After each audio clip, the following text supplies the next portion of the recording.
Olá pessoal, saudações a todos. Estamos começando mais um programa Conversas do Reino. É um programa da Igreja Batista Nacional Vinho Novo, onde trazemos temáticas relacionadas ao meio cristão de uma forma bem clara e imparcial. E hoje trataremos a respeito de um assunto que é bem polêmico para algumas pessoas. Uns acreditam, outros não. Uns acreditam, mas vivem como se não acreditassem. Outros são admiradores e outros são estudiosos profundos a respeito dessa temática. Então, é com muito prazer que eu quero apresentar aqui o pastor Albert para tratar a respeito desse assunto que é batalha espiritual. Então, desde já eu peço que você curta, comente, compartilhe, desfrute dessa mensagem, que eu tenho certeza que vai ser muito edificante para a sua vida espiritual. E também indique para alguém, para que possa vir aqui para o canal e possa compartilhar desse conhecimento, possa desfrutar de outras tantas pregações e mensagens que estão disponíveis aqui para você. Então, eu quero apresentar e passar a palavra, franquear a palavra para o pastor Albert. Seja bem-vindo, e iniciar com uma pergunta. Quando foi que surgiram os primeiros estudos sobre batalha espiritual e em que consiste, o que é uma batalha espiritual? Porque geralmente as pessoas pensam assim, pensam em um demônio e pensam em um anjo e eles vão ali entrar em confronto. Um vai de encontro ao outro, isso é a batalha espiritual. Mas de uma maneira bem prática e bem clara, o que isso significa, em que consiste uma batalha espiritual? Irmão Charles, assim, primeiro eu quero lhe agradecer em primeiro lugar a Deus por essa oportunidade, a você. Eu acho que isso aqui é algo sobrenatural, e quando eu falo sobrenatural, no sentido de gestão, de você ter coragem de abrir para temas assim tão edificantes e temas muito particulares dentro da igreja. Quando você fala de batalha espiritual, primeiro que batalha espiritual, ela não é um gênero, ela é uma espécime. O gênero é guerra espiritual. Porque quando você pega uma guerra, você fatia ela em várias batalhas. Quando você estuda a Batalha do Riachuelo em São Luís, houve uma guerra a ser vencida. A Batalha do Riachuelo foi mais uma batalha dentro de uma espécie, de um gênero chamado guerra, e que culminou com toda essa história maranhense que a gente conhece. A batalha espiritual ela não é diferente, Charles. A batalha espiritual é como se você tivesse a guerra espiritual, um bolo, e você fatiasse. E a minha visão sobre batalha espiritual, e você me perguntou quando se iniciou, e eu entendo que essa tua pergunta, quando se iniciou, não se trata no sentido de Bíblia, de palavra, mas no sentido como que os líderes começaram a perceber, como que eles começaram a ver. Charles, eu penso, e eu tenho certeza, inclusive, não só pensando, mas tendo certeza daquilo que eu estou lhe dizendo, quando você fala de batalha espiritual e de liderança, a gente tem aí uma gama de grandes pastores, apóstolos, missionários, evangelistas, que militaram muito nessa área, e os primeiros, por exemplo, nós temos como precursores dessa batalha espiritual hoje que a gente vê, como você citou, alguns líderes não acreditam, alguns líderes acreditam, mas fingem que não acreditam. A minha primeira preocupação em relação a isso como que você não acredita em batalha espiritual se Isaías 61, de 1 a 7 diz, o Espírito do soberano Senhor está sobre mim, porque Ele me ungiu, Ele estava profetizando sobre a vinda do Messias. Quando Jesus chega, Jesus lá em Lucas 4, 18, 19, Jesus disse, olha, o Espírito soberano Senhor está sobre mim. Quando Ele disse isso, Ele chancelou, Ele disse, aquilo que Isaías dissera, Ele estava falando de mim, esse é o meu ministério. O Espírito soberano Senhor está sobre mim. Que Espírito? Que Espírito do soberano Senhor estava sobre Jesus? O Espírito Santo. Qual é o Espírito que está sobre a igreja do Senhor no mundo? O Espírito Santo. E se o Espírito do soberano Senhor estava sobre Jesus, e acabou de ser pregado que o Espírito, o Deus que trabalhava ontem, trabalha hoje, trabalhará amanhã. Se o Espírito Santo, que estava sobre o Senhor, trabalhando na vida dele, com esse ministério, É o Espírito Santo que está sobre a minha vida, sobre a sua vida e de todos aqueles que têm coragem de professar Jesus como seu Senhor e Salvador. Então eu vou mais além, eu vou fazer uma interpretação extensiva. Isaías 61, de 1 a 7, Lucas 4, 18 e 19, não é só o ministério de Jesus, é o seu ministério, é o meu ministério, é o ministério de todo e qualquer homem e mulher que tem coragem de aceitar Jesus como seu Senhor e Salvador, no mundo, no Brasil, na Vinho Novo, no Maranhão, em São Luís, em qualquer lugar. Uau, eu fico impressionada com a habilidade que algumas pessoas têm de memorizar até as referências, os textos e as referências. Então, eis aqui um pastor que faz isso. Então, foram várias. Você que é mais, eu vou procurar, vou saber se realmente, vá lá nessas referências para a comprovação desses textos que falam sobre batalha espiritual. Qual é a sua percepção, pastor, a respeito do quanto que a igreja tem ciência a respeito desse assunto? Porque, por mais que ele já tenha sido trabalhado há vários anos, percebe-se que há algumas denominações que ou ignoram ou trata disso 2 vezes por ano, se é que faz algum tipo de trabalho nesse sentido. Então, é por isso que eu pergunto o quanto que o senhor tem essa ciência a respeito do quanto que a igreja, de maneira geral, trabalha, desenvolve essa temática. Irmão Charles, alguns líderes, e aí a visão que eu tenho desses líderes, e eu posso falar sobre isso, porque eu tenho andado o Maranhão, eu tenho andado as igrejas, eu tenho ministrado em Assembleias de Deus, em ministérios independentes, ministérios que outrora se denominavam, autodenominavam tradicionais, e são ministérios hoje que se movem através do Espírito Santo. Nas igrejas batistas, eu sou batista nacional, eu nasci batista nacional e vou seguir a minha vida aí, quem sabe até ser trasladado como batista nacional. Enfim, quando eu vejo uma igreja e um pastor, um líder, que não dá abertura para a batalha espiritual, a minha primeira concepção que eu tenho é que ele tem uma incipiência de conhecimento bíblico. Ele é um incipiente teológico. É lógico, batalha espiritual não é para amador, batalha espiritual não é para neófito, batalha espiritual não é para quem acha que pode fazer, e eu vou mais além, batalha espiritual não é para quem quer as luzes da ribalta, quem quer os holofotes.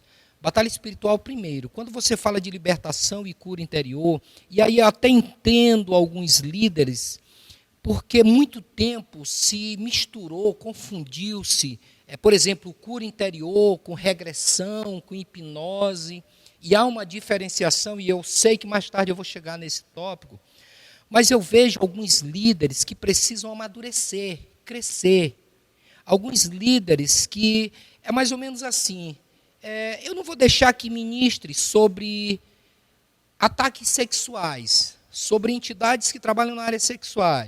Eu não vou deixar porque talvez eu saiba que a minha igreja passa por esses processinhos aí, eu também conheço algumas situações, eu também não gosto que fale de ocultismo.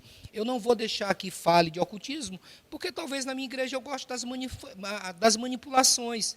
E tem gente que acha que feitiçaria é acender vela, feitiçaria é manipulação. Acender vela, fazer despacho, que é uma outra área, é bruxaria. O ocultismo ele se subdivide em 3 facetas. As falsas religiões, gnose, eubiose, teosofia, universo em desencanto, maçonaria, ordem de Molay, adoção de Louto, enfim.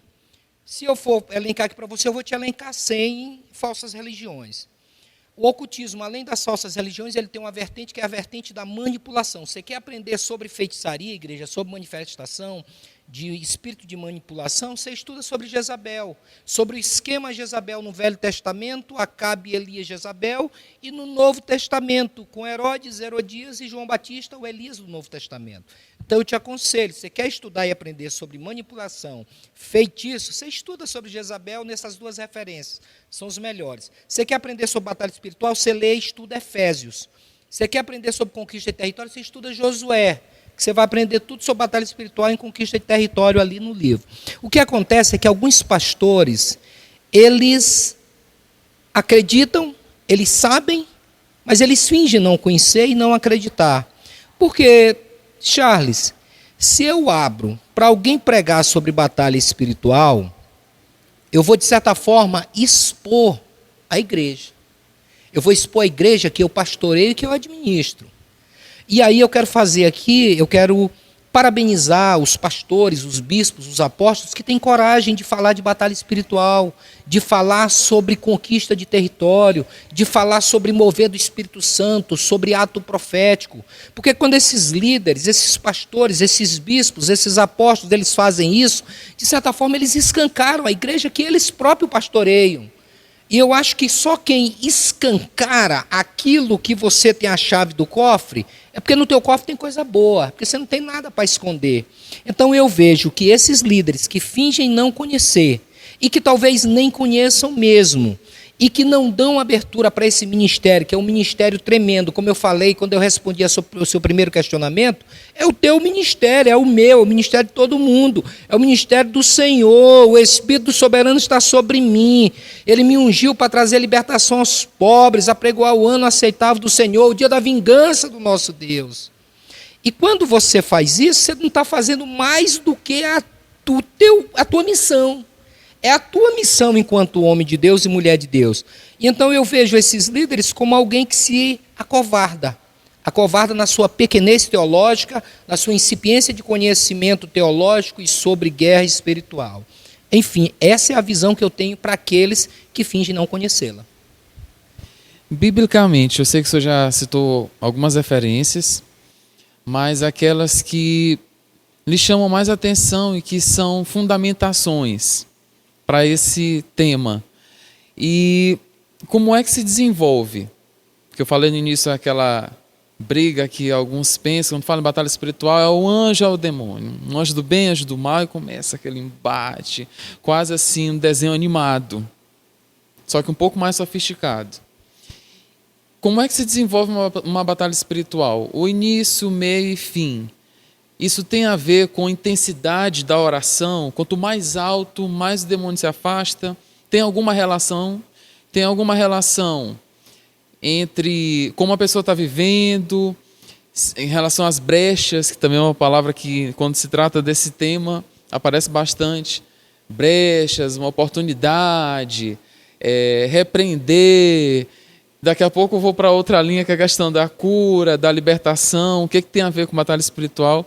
Mas nesse momento, quais são as referências bíblicas que mais fundamentam essa temática e como é que se desenvolve início, meio e fim de um processo de batalha espiritual? Porque há alguns aqui que não conhecem. Eu acredito que estaremos diante de pessoas leigas ou que são quase incipientes, que é a palavra que o senhor utilizou, nesse assunto. Então, para que fique bem claro e as pessoas possam, isso realmente é importante. Eu vou começar a tomar isso de uma forma mais séria na minha vida. Então, como é que se desenvolve esse processo de batalha e, biblicamente, quais são as referências que o senhor mais vê que são bases para essa temática? Charles, eu tenho uma visão de que a pergunta é mais importante do que a resposta. Porque perguntas inteligentes trazem respostas inteligentes. A sua pergunta é muito pertinente, muito inteligente, muito ampla. Logo, eu precisaria de 5 dias para eu te responder aqui ininterruptamente. Mas eu vou tentar ser bem sucinto. Você perguntou assim, que referência? Primeira coisa que um libertador... o que não é libertação? Expulsão de demônio não é libertação. A primeira coisa que todo libertador tem que ser, primeiro, extremamente conhecedor de Bíblia. Por isso que é um ministério que não pode ser de neófito, é um ministério que não é de aventureiro. Ministério é ministério, cara. O ministério de Elias era um, de Eliseu era outro, de João Batista totalmente diferente. O de Mateus, o de João, o de Paulo, enfim. Então, o que não é libertação? Expulsão de demônio nunca foi libertação. Expulsão de demônio é um processo de evangelismo. Jesus chegava, botava os pés em Gadara, o demônio manifestava porque ele estava evangelizando. Jesus chegava e ia passando, estava evangelizando, trazia o espírito surdo, o mundo manifestava. O espírito de epilepsia, aquele garoto que caíra lá, espumando, batendo a cabeça, aquilo era um espírito demoníaco na área de epilepsia. Eu já tive várias experiências nessa área de expulsar a entidade, mas depois foi feito um tratamento de cura interior. Então, libertação nunca foi, nunca será expulsão de demônios. O que é a libertação em si? Um estilo de vida. Além de ser um estilo de vida, é a restauração daquilo que fora degradado pelo inimigo. Que restauração é essa? Deus te trazer paz, te trazer uma família, tirar das drogas e fazer de você um pregador da palavra, tirar da prostituição e fazer de você uma missionária, uma evangelista, uma intercessora, uma libertadora. Então você percebe, e eu vou aqui para um texto básico que eu acho lindo, e eu vou provar que libertação não é expulsão de demônio com esse texto. A mulher Ciro-Fenícia era uma mulher cananeia. Em algumas versões a mulher cananeia, em outras versões a mulher Ciro-Fenícia. E o que era interessante, os cananeus, os Ciro-Fenícios, eles eram inimigos número 1 de Deus, inimigos número 1 do povo, eles não acreditavam no Senhor, eles eram soberbos, arrogantes, eles tinham sobre si um espírito de arrogância, de agressividade em direção ao povo de Deus.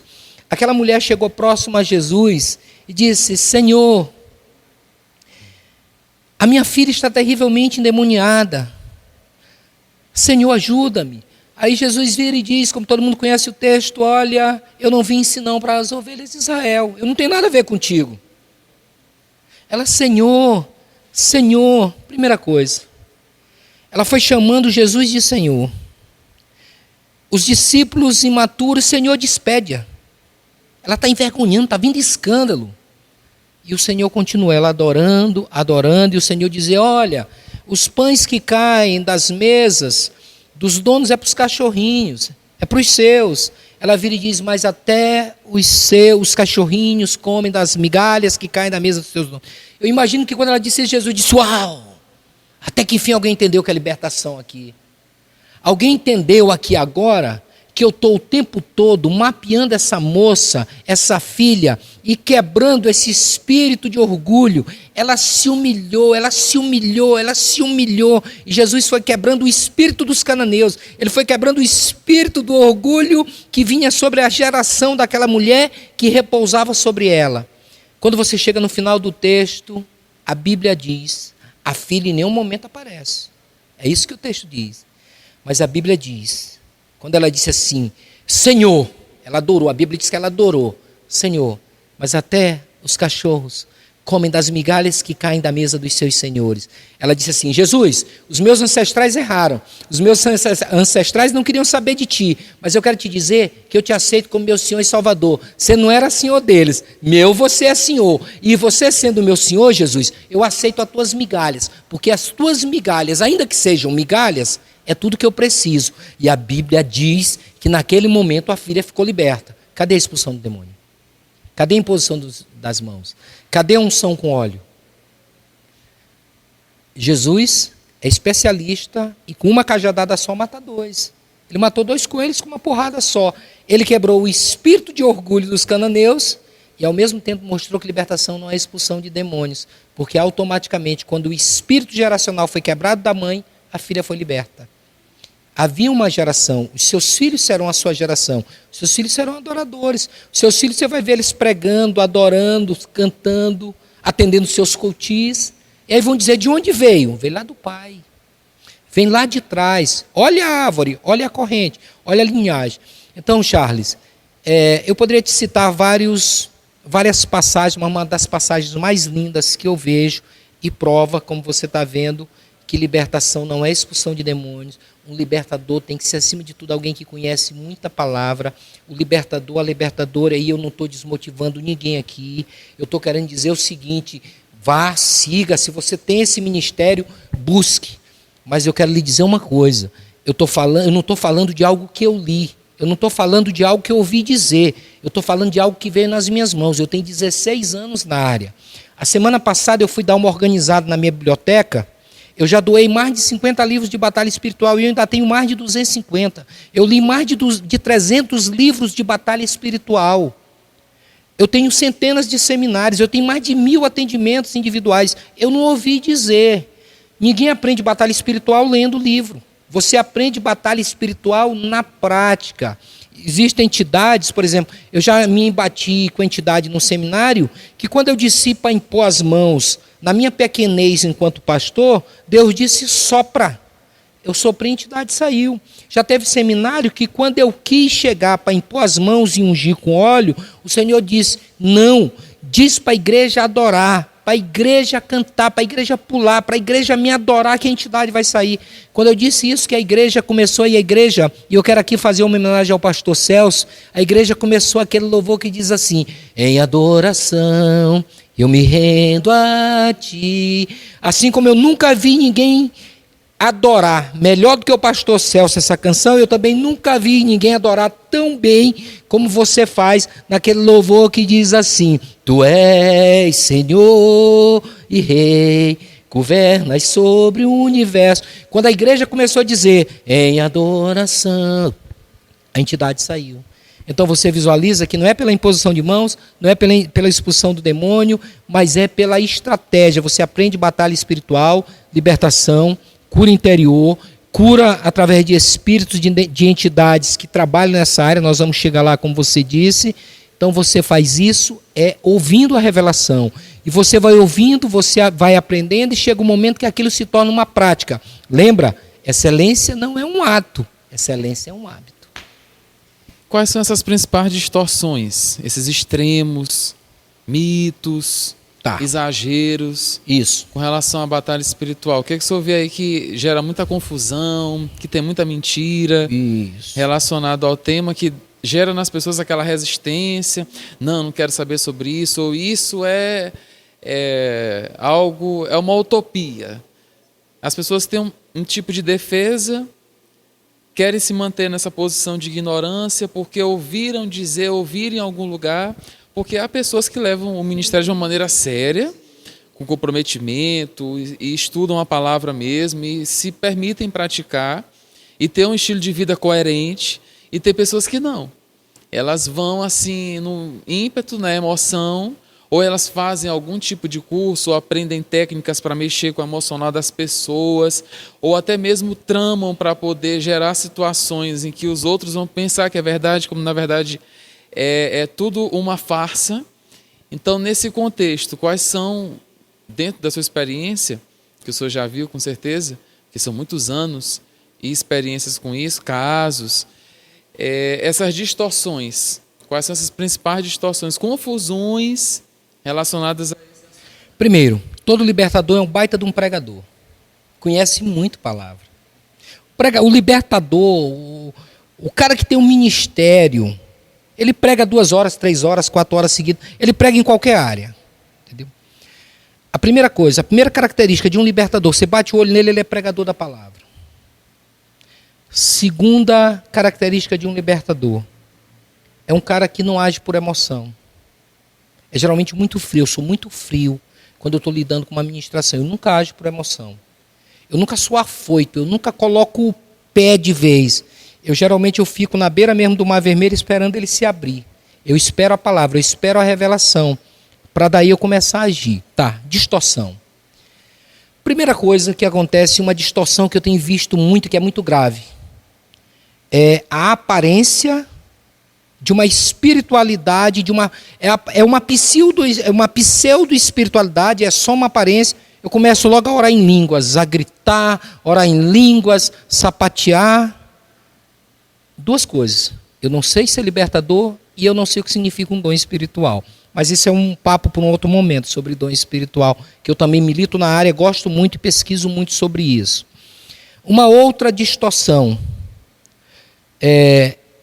principalmente nos dias atuais, fulana ou ciclano ou fulano beltrano, ele trabalha com batalha espiritual porque toda hora ele vê demônio. Não, se ele disser isso para mim, se ele falar perto de alguém que tem conhecimento sobre batalha espiritual, a primeira coisa que eu vou dizer para ele, você vai se converter, aceitar Jesus como Senhor e Salvador novamente, nós vamos ungir o teu terceiro olho, o teu ponto chakra, porque você tá vendo teus amiguinhos. Porque uma coisa é dom de visão na batalha espiritual, a outra coisa é toda hora tu vê demônio. Albert está pregando, tem um demônio do lado. Charles está adorando, tem um demônio do lado. Fulano entrou na igreja, tem um demônio acompanhando. Fulano está sentado do lado, o demônio está sentado do outro. Toda hora tu vê demônio? Não, querido, você está vendo algo que é pertinente a você. Porque eu já cheguei em local para conquistar o local e o Senhor me mostrou em visão aonde era o altar, onde ele fora feito. Isso é uma coisa. Eu já fui expulsar a pombagira de uma pessoa que na hora que eu estava expulsando, Deus me mostrou e eu vi a pombagira cigana saindo da pessoa. Eu fui ministrar uma pessoa num cativeiro espiritual, tirar de um cativeiro espiritual de onde ela fora estuprada, e no momento Deus me mostrou o quarto, me mostrou o sofá, me mostrou o local onde ela foi estuprada. Isso é uma coisa. Agora, toda hora que você está vendo demônio, isso é uma distorção. Você tem que ver o Espírito Santo, querido.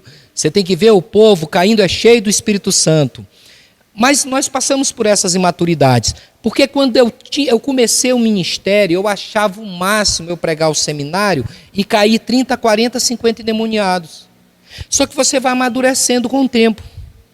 E hoje o que me satisfaz, o que me enche, Charles, é quando eu termino o seminário, que eu não tenho 30, 40 endemoniados para eu ficar até 1h da manhã expulsando. Mas eu tenho 30, 40, 50 no chão, orando em línguas, adorando, cantando cânticos espirituais aqui para ser redundante, profetizando, pedindo perdão, se abraçando. Isso para mim é batalha espiritual. Isso para mim é libertação. Libertação é um estilo de vida. É você ter um estilo, se você roubava, não rouba mais. Se você furtava, não furta mais. Se você molestava, você não molesta mais. Se você era um praticante de uma corrupção ativa, você passa a não ser mais. Se você desviava lá na repartição pública papéis, a resma do papel, você passa a não fazer mais, porque isso é crime contra a administração pública. Se você falsificava documentos, você não falsifica mais, porque é um crime contra a fé pública, porque documento tem fé pública. Enfim, é um estilo de vida agora calcado, baseado, alicerçado no caráter de Cristo. Entre as distorções, tudo é demônio. Entre as distorções, é orando em línguas, gritando, sapateando, e porque eu estou vendo...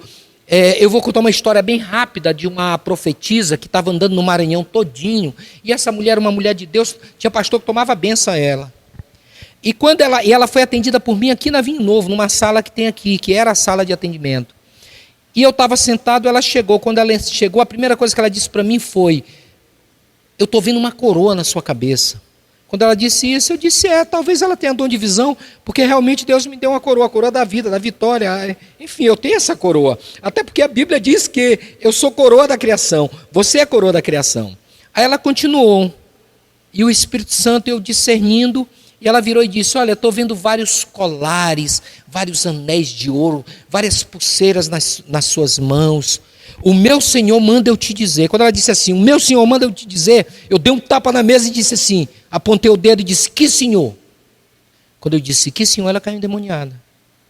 Ou seja, aquela mulher estava no Maranhão todinho, enganando as igrejas, pastores sem discernimento espiritual e sem conhecimento de batalha espiritual, batendo continência, dando tapinha nas costas, e ela com essas distorções, sapateando, orando em línguas, porque o teu marido está em adultério, mulher. Sim, a entidade que trabalhava com ela soprava, porque onipresente, onisciente, onipotente, só o Senhor. Mas a entidade já viu o marido no motel, a entidade viu o marido tomando suquinho com a amante, a entidade viu o marido dando carona para a amante.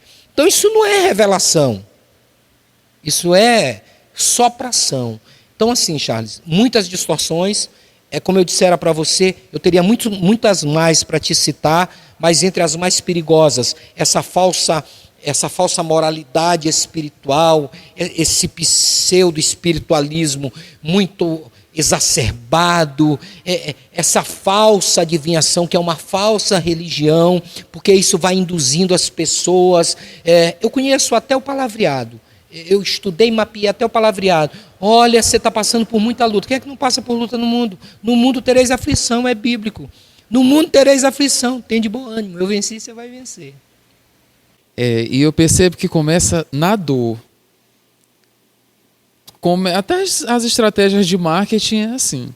Começa na dor. Você que está assistindo até agora, eu tenho certeza que você fez uma das melhores escolhas nesse dia que esse vídeo está sendo postado, porque há muitas pessoas que logo no começo dá uma inquietação e elas ignoram, e continuam nesse estado de ignorância mesmo.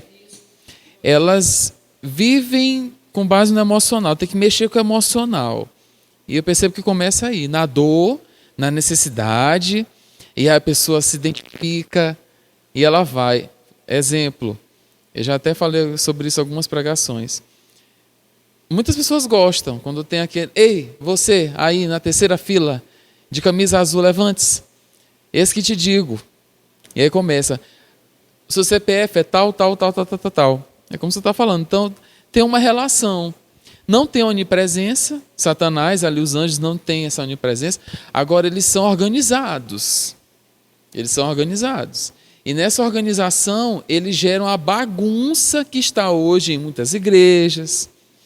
Muita confusão, essas distorções. E o povo não avança. Porque poderia avançar mais.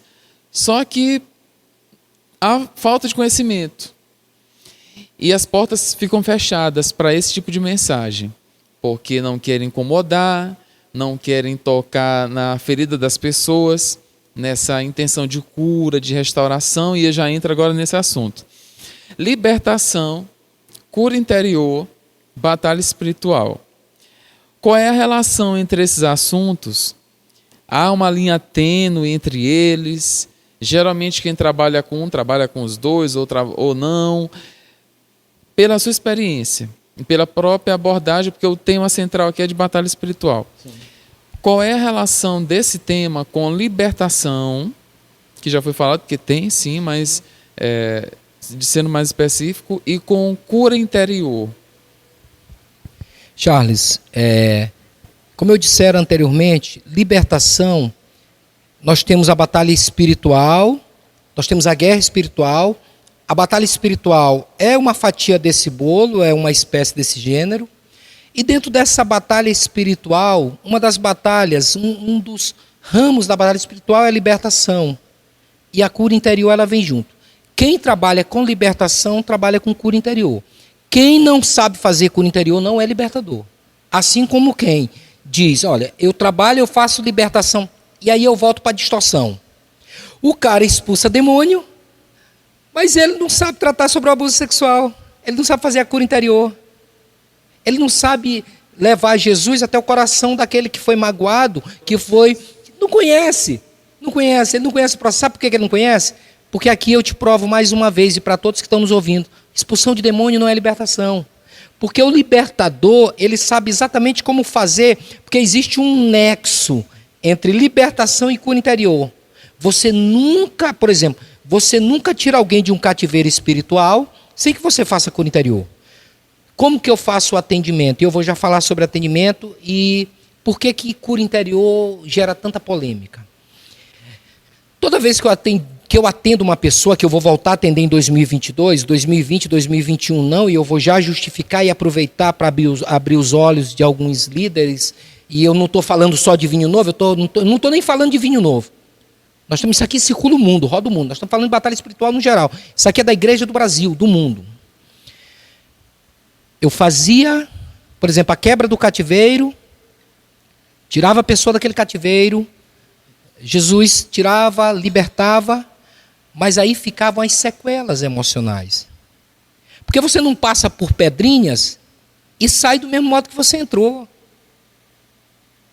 No mínimo, você sai ali com uma anemia, um problema pulmonar, de tanta ventilação, de tanto arejamento, não é verdade? Assim, enfim, quando você vê alguém lidando com cura interior, que não lida com libertação, ele não é um libertador, porque a cura interior, ela está diretamente, ela tem esse nexo de ligação com a libertação. Fez uma, tem que fazer a outra. Qual foi o problema? E aí eu vou te citar um exemplo e um caso que passou na minha mão. Esse caso, para você ver os anos e o tanto de coisa que já passou na minha mão, tem 10 anos, esse caso. O que aconteceu que alguns líderes fecharam a porta para os reais ministros, pregadores de libertação e cura interior? Porque entraram os aproveitadores, os oportunistas.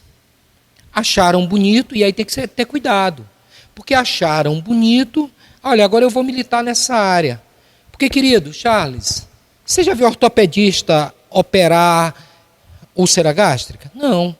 Você já viu cardiologista estancar um AVC? De maneira nenhuma. Você me viu cantando aqui? Não, não tem ministério para cantar. Tenho ministério para pregar, para cantar não. Pregar para mim é real, é algo que Deus me preparou para aquilo. Mas para cantar não, querido. Embora levitas como você, adoradores, adorem e preguem. Eu não, eu só prego, eu sou adorador como filho, como servo do Deus Altíssimo, mas não conduzo a igreja em adoração. É algo que eu não tenho, uma capacidade que eu não tenho, um ministério que eu acho lindo. O que acontecia? Primeiro, começaram a confundir cura interior com regressão e hipnose. Qual é a diferença clássica, básica, que o libertador sabe de mão cheia e que o libertador sabe quem é o hipnose, quem é que trabalha com hipnose? Eu sei, na hora que eu bato o olho, eu sei quem trabalha com hipnose e com regressão. Trabalhar com hipnose e com regressão é tudo, menos cura interior. Qual é a diferença básica? Quando você, e aí eu não vou poder adentrar em neurociência porque eu vou demorar muito. Quando você lida com regressão e com hipnose, você vai trabalhar direto na mente. A primeira coisa que a pessoa fica, ela fica num estado de latência. Ela fica numa dormência mental. Você faz o que você quer com ela mentalmente. Você leva de lá para cá, daqui para lá. O que acontece? A pessoa, quando termina a sessão, e aí eu chamo de terapia também, ela não sabe nada do que aconteceu. É como quem pega e deleta. Deletou momentaneamente. Mas você limpou o histórico só daquele dia. Você esqueceu de limpar da semana toda. O daquele dia você limpou. E o da semana toda. Você limpou o da quarta. E o da quinta, sexta, sábado, domingo permaneceram. Então chega um momento que essa pessoa vai perceber que da quarta ela não tem mais. Mas ela continua tendo as dores da quinta, da sexta, do sábado, domingo. Cura interior. Cura interior. Você, a pessoa que está passando por cura interior, em nenhum momento ela perde a consciência. Em nenhum momento há um roubo, uma subtração de memória, de mente, de pensamento. Pelo contrário, ela está o tempo todo consciente de tudo, de onde ela está, quem está ministrando, de quem ela é filha, de quem ela é irmã, de quem ela é mãe, de quem ele é pai. Automaticamente o que acontece? O Espírito Santo conduz. E eu já vi pessoas passando por cura interior em que ela disse: Jesus está tocando na minha mão e eu tenho 4 anos de idade. Aquela criança passou por um abuso com 4 anos de idade. E ela precisava ser liberta. Ela foi liberta, mas precisava cura interior. Quando foi feita a cura interior, ela declarou, aquela moça, aquela jovem senhora de 32 anos agora, mas não é esse o caso que eu vou te falar, é bem mais sério. Ela declarou e disse: eu estou vendo a luz, eu estou vendo o homem de branco. Ele está pegando na minha mão. E daquele dia em diante, aquela mulher teve uma vida emocional totalmente diferente. Então isso é muito simples e muito básico. Cura interior, você está consciente o tempo todo. Muitas das vezes você tem a visão de Jesus trabalhando, você tem a visão do Espírito Santo te ministrando, é algo sobrenatural. Hipnose, regressão não. Roubo de consciência, roubo de mente, roubo de memória. Você faz o que você quer, porque a mente do outro está vazia. Eu chamo de a síndrome do cabeção. O cara está com a cabeça desse tamanho, vazia, oca. Enquanto que na cura interior não. Como que isso funciona? E aí, eu não quero aqui desestimular ninguém, mas como advogado, agora eu vou falar como advogado. Eu preciso também abrir os olhos de algumas pessoas. Por quê? Um rapaz, eu fui pregar numa determinada igreja, um seminário aqui em São Luís, um seminário de batalha espiritual. Quando eu ministrei sobre cura interior, a esposa estava. O marido não estava. Depois a esposa pede o meu telefone e entra em contato comigo, para eu atender o marido. Qual era a situação? Aquele marido de 38 anos, agora ele sentava no sofá e botava a mão na boca, o dedo na boca, como se estivesse chupando o dedo. Mais que isso, ele estava vivendo com ela como um irmão vive com uma irmã. Ele não tinha mais atração, ele não tinha desejo, ele não queria mais abraçar, beijar, se perfumar, banhar, ter relação sexual com a esposa. Por quê? Porque criança não tem relação sexual com adulto. Isso é óbvio. O que aconteceu, Charles? Aquela esposa levou aquele marido por um determinado pastor, que se dizia pastor, que trabalhava com libertação e cura interior. E eu vou te dizer uma coisa, eu faço parte de uma coalizão de pastores de batalha espiritual no Brasil, e quando você me cita o nome de alguém, eu sei, o cara que trabalha realmente, que tem um ministério, que é ungido para aquilo e que trabalha com seriedade, com competência, com lisura, com respeito e cuidado com a vida alheia.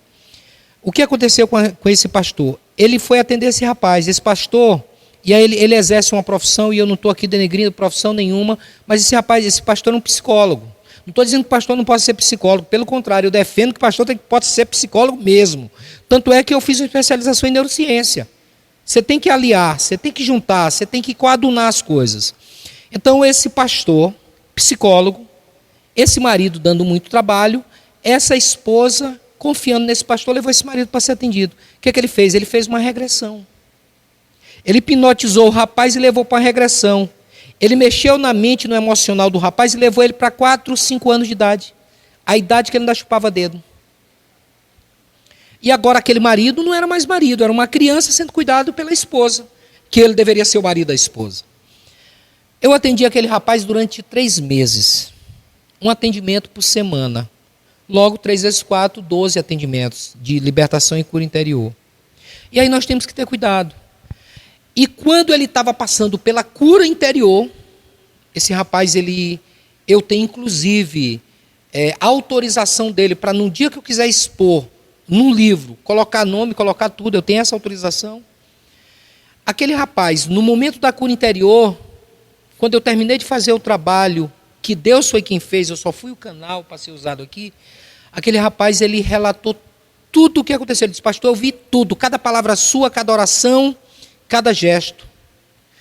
E eu vi uma luz sobrenatural. E ele era ímpio. E a partir da última ministração, na última ministração, que foi quando realmente foi feita a cura interior, quando o processo, como vocês citaram anteriormente, foi concluído, ele aceitou Jesus como Senhor e Salvador. Mas o que ele fez? No domingo seguinte, ele foi atrás do pastor para agredir. Só que a esposa percebeu que algo ia acontecer. Então o que eu quero dizer, Charles, e agora eu vou tratar da pandemia bem rápido. Eu suspendi todos os atendimentos. Quando chegava dezembro, sempre suspenso, a gente só retornava em janeiro e fevereiro. Em janeiro, quando foi para chegar fevereiro de 2020, explode a pandemia, eu suspendi todos os atendimentos. Suspendi 2020, 2021. Algumas pessoas podem pensar assim, poxa, o pastor Albert não quis me atender, ou um outro irmão de uma outra igreja, ou até mesmo daqui, o pastor Albert não se importa. Não é isso. E eu quero lhe dizer, e vou continuar com ele suspenso.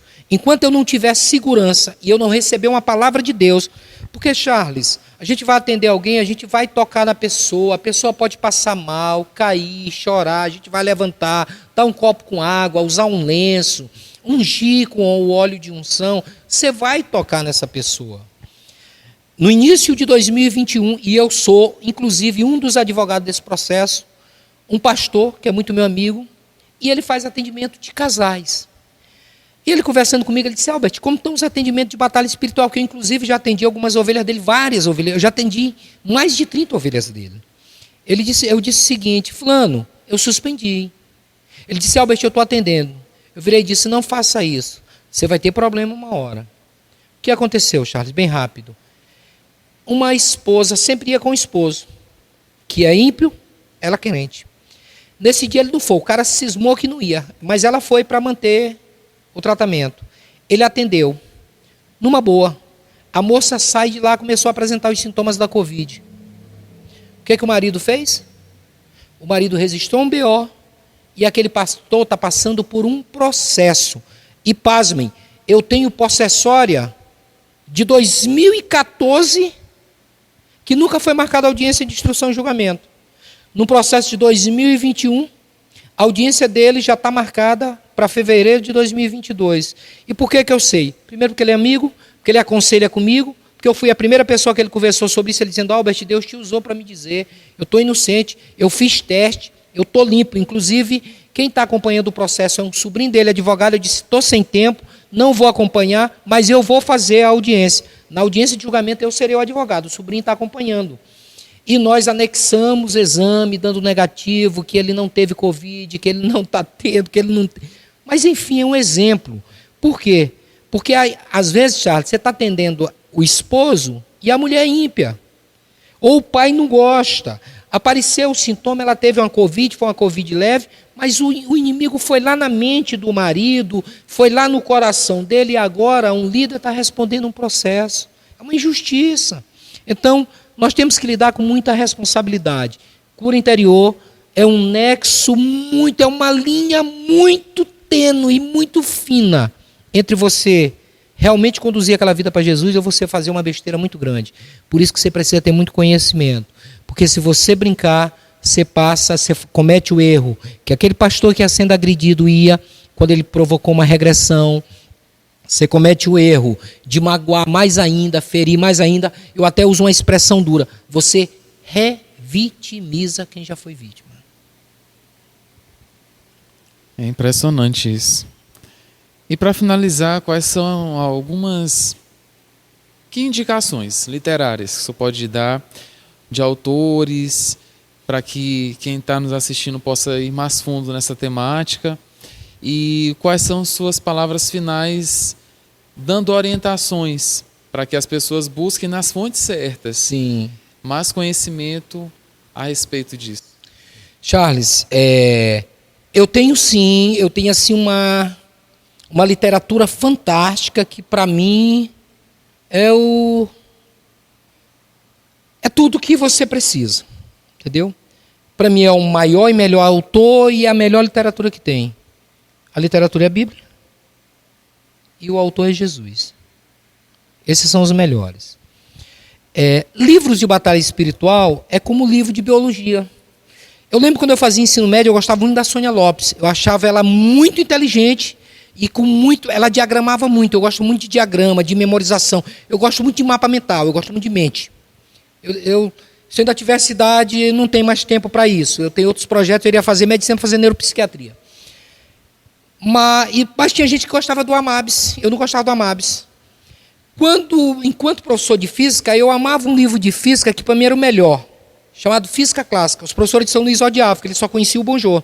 Eles só gostavam do Bongiorno, que só calculava a velocidade média. Eu gostava do Física Clássica, que entrava em outro nível. Então, citar livro de batalha espiritual é muito relativo, entendeu? Porque a literatura que você gosta pode ser que eu não goste, a que eu goste. Enfim, eu leio tudo. Eu leio até folha de jornal velho. Então, eu me adapto em tudo.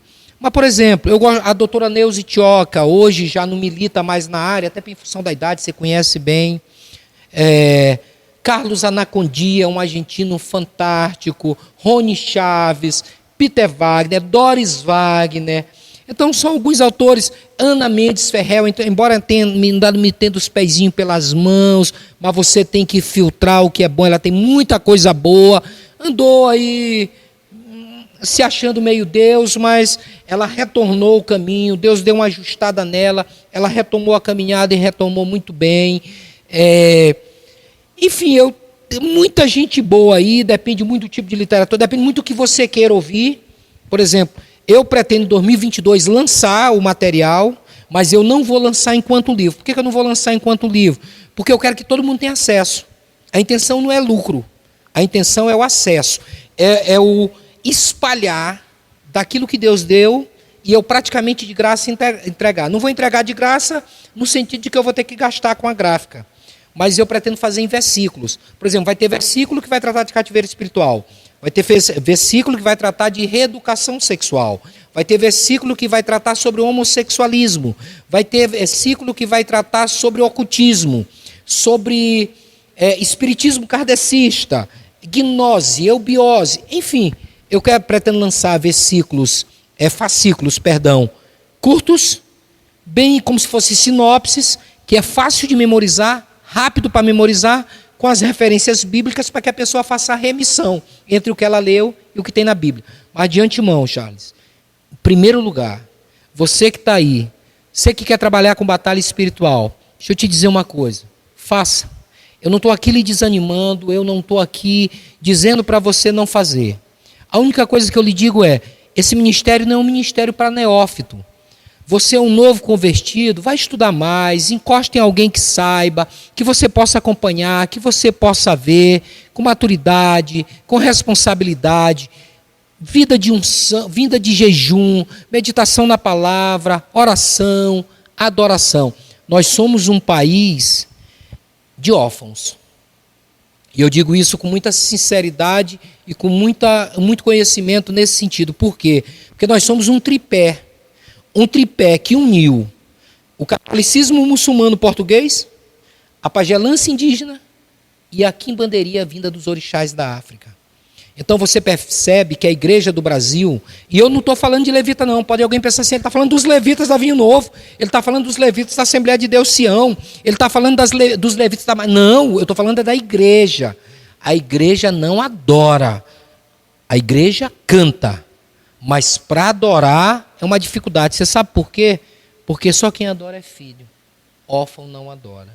Então a minha palavra que eu deixo aqui, primeiro de gratidão a Deus. E hoje, finalizando, eu fiquei muito feliz quando o apóstolo foi orar ao final sobre cura. E quando ele foi orar sobre cura, eu disse assim, graças a Deus. Porque muitos líderes, muitos apóstolos, muitos pastores têm entendido, muitos bispos. E há 10 anos, Charles, nós estamos em 2021, desde 2011 eu estudo sobre um espírito chamado farmaqueia. Farmaqueia é a palavra de origem grega que significa poção mágica, alquimia. Ou seja, farmácia, remédio. Você tem sim que ir à farmácia, você tem que ir ao médico, claro. Mas é como ele disse ainda há pouco. Ele disseram o seguinte, primeiro você ora, depois você busca o anador, cara. Então o meu conselho é, primeiro busque o Senhor. A fonte de cura é o Senhor. E depois você vai lá na farmácia e compra essa aspirina. Mas você não precisa dela não. Você não precisa de aspirina espiritual, você só precisa de Jesus. E muito obrigado pela oportunidade. Estou sempre à disposição. Quero de antemão dizer aos irmãos que tudo que foi dito aqui foi de cunho espiritual, nada pessoal. Aquilo que você achou interessante, você guarde e transforme em conhecimento. Você faça uma filtração do que eu disser anteriormente. Aquilo que te serve, você usa. O que não serve, você faz como eu faço. Quando eu ouço algo, daquele algo eu filtro. O que serve eu absorvo. O que não serve, eu coloco no óleo. Que Deus te abençoe. Que Deus continue assim, te mantendo. Isso aqui é muito inteligente, isso aqui é muito bom. Isso aqui tem ajudado muita gente, porque eu fui ajudado. Eu ouvi a sua entrevista com o Jean. Eu aprendi muito ali. E muito do que eu estou dizendo aqui, eu aprendi naquele dia. Aí o que eu fiz? Eu trouxe para a batalha espiritual. Isso aqui é muito bom. Continue. E Deus vai te usar para levar mais longe. Hoje é aqui na Vinho Novo. Você vai continuar Vinho Novo. Mas vai chegar o dia que você vai dizer assim, o pastor Albert naquele dia profetizou. E eu estou profetizando. E vai ser muito maior. E vai ter muito mais gente ouvindo. Porque poucas pessoas têm a coragem que você teve. Que Deus te abençoe. Muito obrigado. Em nome de Jesus. E eu lhe agradeço. Eu fico feliz com isso. E eu também dou essa honra a quem tem honra. O Pedro Mateus está aqui. Ele não está em frente às câmeras. Mas é um projeto que tem esse objetivo de alcançar você que é do meio cristão, ou até que não é, mas que tem uma inclinação para conhecer mais a respeito desses temas. E a nossa intenção é essa, o nosso propósito é esse, de levar a palavra de Deus com clareza, trazendo pessoas que têm propriedade para falar a respeito das temáticas que são abordadas. E nós expressamos essa gratidão também a você por apreciar esse trabalho, que é feito de forma séria, de forma ética. Agradecemos aqui o pastor Albert e nos colocamos também à disposição. Nós somos da mesma denominação e isso é corpo de Cristo. As pessoas se unem e somos potência. Nós crescemos e nós alcançamos mais quando estamos juntos. E eu realmente acredito que há um poder, há um fluir da graça, da unção de Deus quando nós entendemos o papel de cada um e nós nos unimos nesse propósito e damos toda a honra e toda a glória a Deus. curta esse vídeo, compartilhe com outras pessoas. Essa mensagem é de grande valia para muita gente. Então, seja aí um investidor, um difusor dessa mensagem e um parceiro desse ministério. Não só da Vinho Novo, um parceiro da Vinho Novo, mas um parceiro de Cristo. Faça aí esse compartilhamento com outras pessoas. Ok? Mais um programa Conversas do Reino e até o nosso próximo encontro.